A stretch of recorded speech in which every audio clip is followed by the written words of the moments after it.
World News in 5. Right now. News and developments making headlines around the world in 5 minutes. World News in 5. Here on Radyo Pilipinas World Service.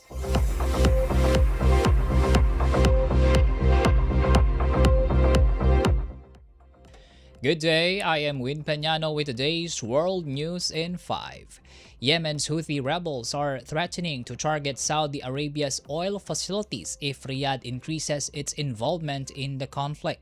Houthi leader Abdul Malik al-Houthi warned that all Saudi oil and other key infrastructure would be considered targets for missile and drone attacks if Saudi Arabia escalates military action. The warning follows Houthi missile strikes on Saudi territory after the group accused the kingdom of bombing an airport under Houthi control earlier this week, denting a 4-year truce. The Iran-backed Houthis have previously claimed responsibility for attacks on major Saudi oil facilities in 2019 and 2022, disrupting parts of the kingdom's energy sector. Al-Houthi said the group would respond under what he described as an airports for airports, ports for ports strategy. Yemen has been embroiled in civil war for more than a decade, with the conflict leaving the country divided and triggering one of the world's worst humanitarian crises.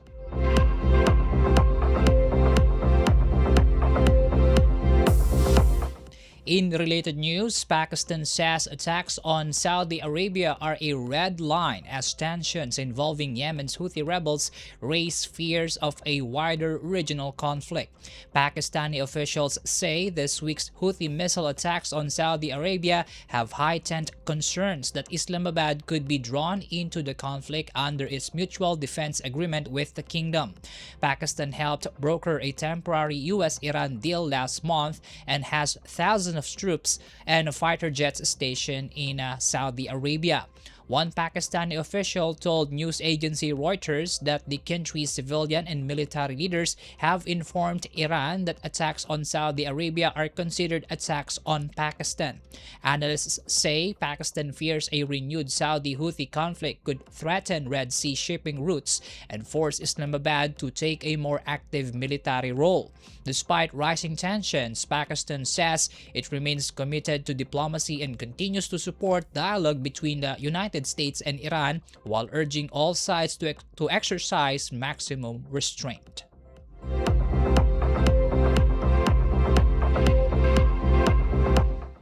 In our news, Canada is seeking federal help as worsening wildfires force evacuations in northern Ontario and spread hazardous smoke across parts of Canada and the northeastern United States.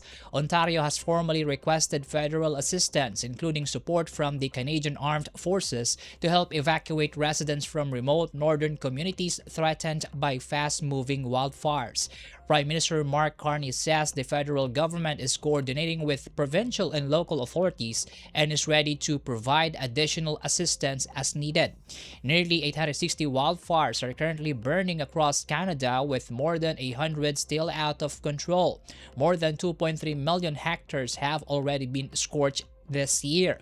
The fires have forced the evacuation of thousands of people, including more than 1,600 residents from indigenous communities.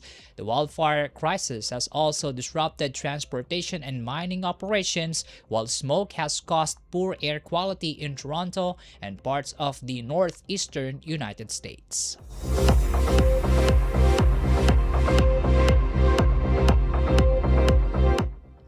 The United States has imposed new tariffs on many Brazilian imports, opening a new chapter in its global trade strategy under President Donald Trump.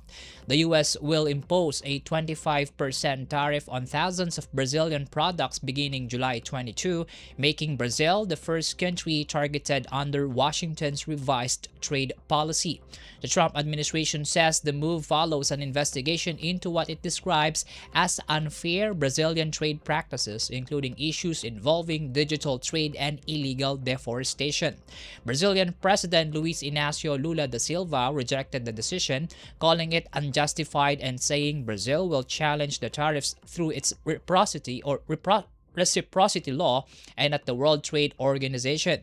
While the tariffs cover products such as sugar, steel, machinery, and apparel, the U.S. exempted key exports including beef, coffee, aircraft, energy products, and rare earth materials. Trade analysts say the move could signal similar action against other major trading partners, including India, China, Japan, and the European Union, as Washington reshapes its global trade policy.